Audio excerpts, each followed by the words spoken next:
Hi friends, welcome back to my channel. ನಾನಿವತ್ತು ಮಾವಿನಕಾಯಿ ಚಟ್ನಿನ ಯಾವ ಥರ ಮಾಡೋದು ಅಂತ ತೋರಿಸ್ಕೊಡ್ತಾ ಇದ್ದೀನಿ. ಮೊದಲಿಗೆ ನೋಡಿ, ನಾನು ಮಾವಿನಕಾಯಿ ಚಟ್ನಿನ ಮಾಡೋದಕ್ಕೆ ಏನೇನು ಬೇಕು ಅಂತ ಹೇಳ್ತಾ ಇದ್ದೀನಿ. ಒಗ್ಗರಣೆಗೆ ಮತ್ತು ರುಬ್ಬೋದಕ್ಕೆ ಈರುಳ್ಳಿ, ಬೆಳ್ಳುಳ್ಳಿ, ಕರಿಬೇವು ಎಲ್ಲ ತೊಗೊಂಡಿದ್ದೀನಿ. ಒಂದು ದೊಡ್ಡ ಗಾತ್ರದ ಮಾವಿನಕಾಯಿನೂ ತೊಗೊಂಡಿದ್ದೀನಿ.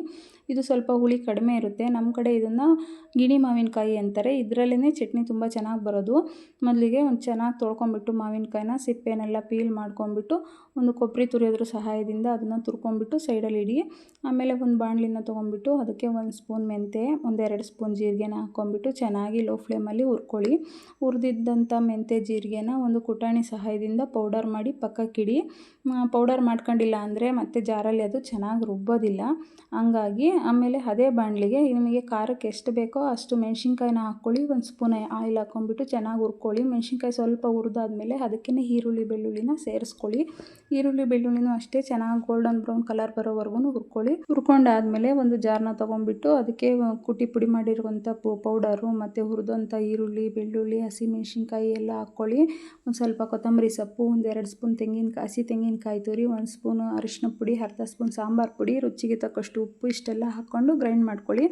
ಆಮೇಲೆ ಮತ್ತೆ ತುರಿದಿಟ್ಕೊಂಡಿರೋಂಥ ಅದು ಮಾವಿನಕಾಯಿ ತುರಿನೂ ಹಾಕ್ಕೊಂಬಿಟ್ಟು ಚೆನ್ನಾಗಿ ಗ್ರೈಂಡ್ ಮಾಡ್ಕೊಳ್ಳಿ. ಲಾಸ್ಟಲ್ಲಿ ಅದಕ್ಕೆ ಒಗ್ಗರಣೆ ಕೊಡೋದು. ಒಂದು ಪಾತ್ರೆನ ಇಟ್ಬಿಟ್ಟು 1-2 ಸ್ಪೂನ್ ಆಯಿಲ್ನ ಹಾಕ್ಬಿಟ್ಟು ಸಾಸಿವೆ, ಜೀರಿಗೆ ಹಾಕಿ ಚಟಪಟ ಅಂತ ಸಿಡಿದ್ಮೇಲೆ ಉದ್ದಿನಬೇಳೆ, ಕಡಲೆಬೇಳೆ, ಒಣಮೆಣಸಿನ್ಕಾಯಿ, ಕರಿಬೇವಿನ ಸೊಪ್ಪು ಇದೆಲ್ಲ ಹಾಕ್ಕೊಂಬಿಟ್ಟು ಬಾಡಿಸ್ಕೊಳ್ಳಿ.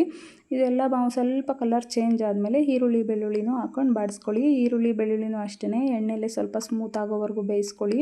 ನೋಡಿ, ಏನು ಗೊತ್ತಾ, ಮಾವಿನಕಾಯಿ ಸೀಸನಲ್ಲಿ ಮಾತ್ರ ಮಾವಿನಕಾಯಿ ಸಿಗೋದು.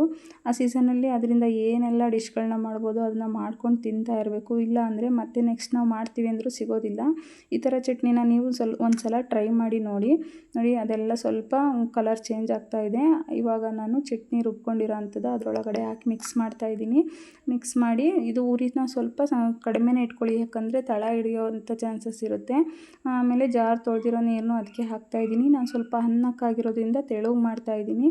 ಅನ್ನಕ್ಕೆ ಬಿಸಿ ಬಿಸಿ ಅನ್ನಕ್ಕಾಗಲಿ, ಚಪಾತಿ, ರೊಟ್ಟಿ, ದೋಸೆ ಎಲ್ಲದಕ್ಕೂ ಒಳ್ಳೆ ಕಾಂಬಿನೇಷನ್ ಈ ಚಟ್ನಿ. ಒಂದು ಸಲ ಟ್ರೈ ಮಾಡಿ ನೋಡಿ. ಈ ವಿಡಿಯೋ ಇಷ್ಟ ಆಯಿತು ಅಂದರೆ ಲೈಕ್ ಮಾಡಿ, ಶೇರ್ ಮಾಡಿ, ಕಮೆಂಟ್ ಮಾಡಿ.